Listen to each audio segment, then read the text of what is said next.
What's up everyone, and welcome back to another What If video. Last time, we saw the relatively simple defeat of Goku Black, as well as Zamasu, and the storyline was solved much more quickly and much more easily. Goku's altered mentality made him a little bit more proactive, kinda like he was when Frieza was revived in this scenario. This led him to killing Goku Black right away, leaving only Zamasu. With some help from Zeno, Zamasu was dealt with as well once he invaded the present timeline. On top of this, present Zamasu is now under strict watch, and possibly even has a path to redemption, but that's not too important as of now. That's more so important for Gowasu and his crew. As for Universe 7, we jump about a year later, where we arrive to the beginning of the Tournament of Power. Let's start off from here. The team this time is pretty similar. The only difference is that Frieza and Master Roshi are replaced by Bardock and Raditz, both of whom are much stronger than they were before, but are still far behind everyone else in terms of power, at least in terms of the Saiyans. With the team for Universe 7 set, the group heads to the World of Void, readying for the Tournament of Power. Universe 7 is interested in all the fighters they've seen so far. Everyone here looks really strong, and this will be a pretty challenging fight. One thing that Goku and Vegeta pick up on is that they see Zamasu in the stands watching over. The fact that he's still alive means he's probably been on good behavior, but who knows. Hopefully he's not going to be angered again when he sees the godly powers that some of the fighters possess. They don't really want him to act up here or afterwards, so they're just hoping for the best. Rather than trying to stick everyone together, Gohan realizes that it wouldn't work due to all the Saiyans being so independent, so he suggests this time instead that everyone sticks in small groups, which they actually agree to. Being the leader of Universe 7, he needs to try and adapt. When the tournament begins, the different groups head off together and get into their fights. One of the strongest subgroups here is made of just Goku and Vegeta, who eliminate Universe 9 pretty much right off the bat, kinda like how it went in the original anime. Pretty standard here. The grouping strategy actually helps out here a bit when we get to Krillin's fight. While 17 is kinda off on his own, he sticks relatively close to Krillin and 18, which is the subgroup he was assigned to. With 17 being so close to them, Krillin and 18's fights here go normally, but 17 is able to intervene and prevent Frost from knocking Krillin off, and instead, he knocks Frost off himself. This saves Krillin from being eliminated, and it pretty much saves everyone else for any of the trouble Frost could have caused later on. You know, without Frieza being around, Frost was pretty much a loose cannon and was going to do whatever it takes to become victorious. You could probably even consider him a liability to his own universe. Speaking of Universe 6, let's get back to Goku. Like normal, he's interested in training Cauliflower, which causes Kale to get enraged and show off her full power, leading to Jiren almost knocking her out. It goes pretty normal here, as are some of the fights following it. Now we could jump over to some of the other subgroups, where things are going pretty well for everyone. For example, Bardock and Raditz are able to hold their own pretty well, even knocking off a few fighters. The remaining subgroup that I haven't mentioned yet consists of Gohan, Piccolo, and Tien, which is also handling themselves very well. Gohan here doesn't have ultimate, meaning that he's at a disadvantage, but on the flip side, he's had much more training recently, which has made him a more creative and strategic fighter. Even though he only has Super Saiyan 2 right now, and he isn't striving for any god forms or anything, his natural hybrid potential allowed him to keep up with the group, so even if he's not on the level of someone like Goku or Vegeta, he's still one of the stronger ones on the team, probably around the third strongest, although he's not nearly as powerful as he was in canon. When encountering Universe 2, Goku and Vegeta converge with the androids and Krillin, as the 5 of them end up facing off Universe 2's top fighters. This battle leads to Krillin being knocked out, but it also means some of Universe 2's fighters get eliminated earlier on, notably Brienne and her crew. Again, we have some strong fighters being eliminated pretty early, which is a good thing. Back to Gohan's group. They're doing pretty well too. Gohan has taken out Batamo, and is now facing Babidi as Tien and Piccolo stick very close by to make sure no one interferes, and are ready to jump in if he needs help. But Gohan still wants to try this himself. In this fight, pretty much like normal, Gohan ends up being victorious over Babidi, albeit he has a little bit more trouble this time around. But with this elimination, that means Universe 10 is the next to go. Gowasu accepts his fate, while Zamasu is kinda conflicted, angered at his universe, but also kinda himself for not doing more as a Kai to prevent this. But it's too late now to be angered about that, there's nothing left that they can do.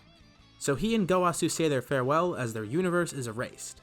Minus the events with Roshi and the events of Frost, the next few parts go pretty standard, except for Tien staying in the ring due to him sticking close to Gohan and Piccolo, with them helping him out this time around, so Tien gets to stay in for a little bit longer.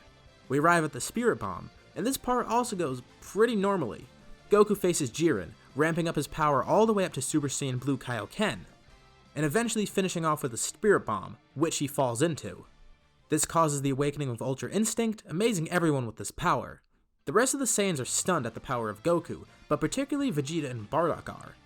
They would have never expected something like this to happen, a low-class warrior becoming this strong.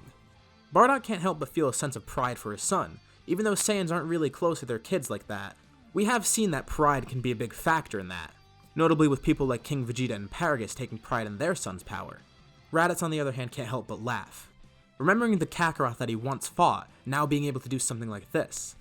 It also gives him a sense of cockiness, having him feel that Universe 7 now has a guaranteed victory. But, also to the shock of everyone, Goku ends up losing Ultra Instinct and is completely out of stamina. Vegeta splits from Goku and goes off on his own, after providing some energy to him alongside with Bardock and Raditz helping, while Goku is left to recover on his own. Following this, events go pretty normal as well. With Universe 7 having 9 fighters left this time, they're also a big target now. Eventually, Tien is knocked out during this part, since things are heating up and people are targeting Universe 7 more and more. Now, Goku faces Kale and Cauliflower, with this fight leading to Kale and Cauliflower fusing into Kefla. This comes as a shock to everyone in Universe 7, never having seen fusion with Potara before. Goku has seen the fusion dance in the afterlife, but he's never actually gotten to show it off, or teach anyone of it because of how the Buu Saga went differently in this scenario. This is completely new to everyone else, too, as they've never seen the Potara used in fusion before. Even against Zamasu this didn't happen, due to the early death of Goku Black, meaning that they couldn't even fuse. Anyways, Kefla fights Goku, and this gets him to unlock Ultra Instinct once again, defeating her because of this. But, just like his fight against Jiren, he falls out of it eventually. Things begin to change more and more after this fight. Universe 7 still has a lot of fighters left, while Universe 6 is on its last legs. But eventually, that universe is erased once the 2 Namekians are defeated, and Universe 2 was erased a little bit earlier on due to their numbers dwindling ever since their loss to Goku, Vegeta, and the androids, as well as Krillin earlier on. Piccolo and 18 are eliminated by Universe 4, which then leads to Universe 4 being erased after they get eliminated in response. So now it's basically the Saiyans of Universe 7 plus Android 17 against those of Universe 11. First off, Goku and Vegeta go to face Jiren, and this gets the remaining fighters to see the gap in power, specifically Raditz and Bardock, who felt like they've been left behind. Seeing Goku unleash Super Saiyan Blue Kaioken again, as well as Vegeta unleashing Super Saiyan Blue Evolution, it gets the two of them thinking. They feel way out of their league right now, and Bardock begins to hatch a plan that might help the team, as well as empowering him and Raditz overall.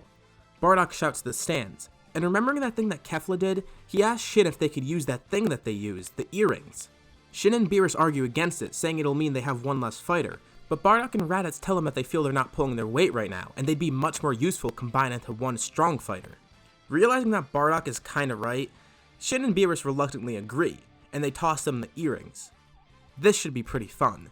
After Jiren takes on Goku and Vegeta, Vegeta faces Toppo as Gohan and 17 face Dispo. With everyone being at a disadvantage right now, Raditz and Bardock decide that this may help. They're not worried about the fusion being permanent, as they notice Kefla defused following her fight, so they don't even bother to question that. The two place an earring on one ear each, and suddenly, they begin to fuse. This distracts Toppo and Dispo, and even Jiren, allowing Vegeta to gain the upper hand against Toppo, with Gohan, 17, and Goku watching as this happens.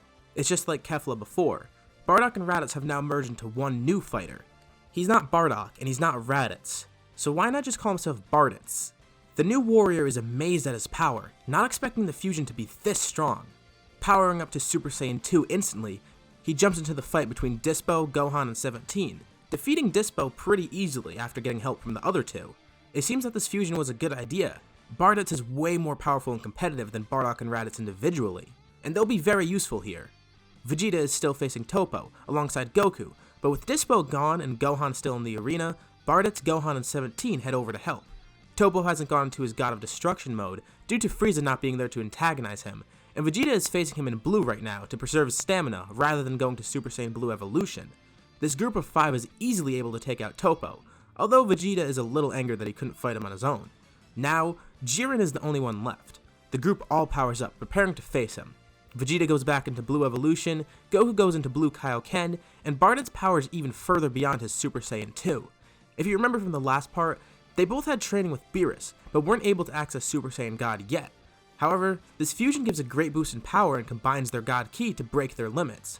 Bardock powers up and is able to actually ascend to Super Saiyan God this time, surprised to have accomplished this somehow. Keep in mind, just because he has Super Saiyan God, doesn't mean he's on the level of someone like Super Saiyan God Goku or Vegeta. Maybe Barditz is close, but Bardock and Raditz individually are still really weak in comparison, even as Super Saiyan Gods. which they can't even do on their own yet and probably can only do as a fusion, kind of like Gotenks with Super Saiyan 3. Will this be enough? Let's see. The group faces Jiren and is able to deal some damage, but it's not enough damage. They obviously lack power, but strategy may help here. Their objective now is destroying the ring around Jiren, hoping that this will work. This is a last resort, and it's a desperate move, but it may help.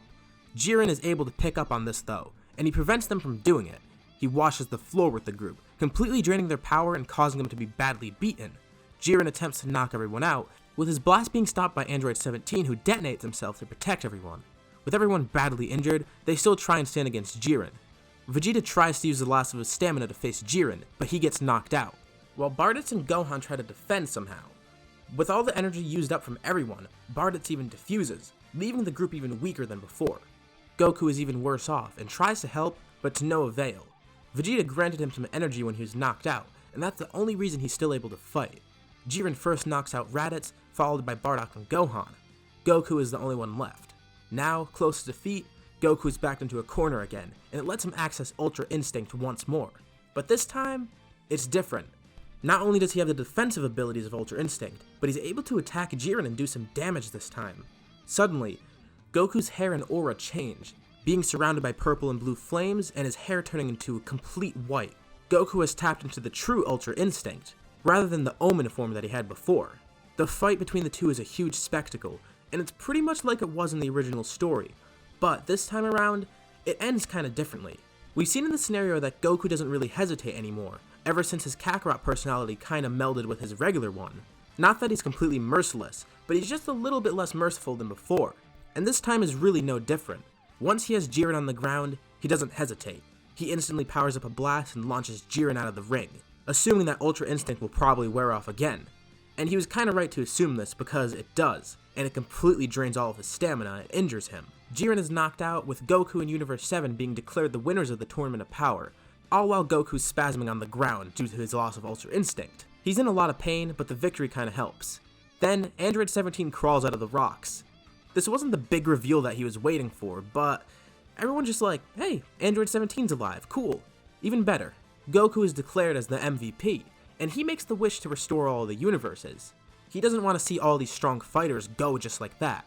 He wants to be able to face them in the future as well as explore the other universes and see what they have to hold for him in terms of a fight. And it's the right choice. Zeno reveals the whole thing about the test, and Goku's kinda glad that he wished for that because, well, otherwise everyone would have been erased permanently. But as for now, that'll be the end of the scenario. We can't really go into the Broly movie right now because, well, without Frieza around, that's not really even gonna happen. And we could go into the Moro arc, but I'm not gonna cover that until it's actually finished. I wanna see how that plays out before covering it. Until then, we can consider this the finale of this What If. Thanks to everyone who stuck by as we completed this one. This one actually turned out kinda short, but I like the way it ended. So what did you guys think of this scenario, and what do you think might happen in the future if it continues? Leave your thoughts on it and the suggestions in the comments below, and I'll be sure to look at them all. If you like this scenario and this part, be sure to drop a like, and subscribe if you haven't already. As always, thank you for watching, and thanks for supporting the scenario all the way through. I hope you guys enjoyed it, and I'll see you on the next video.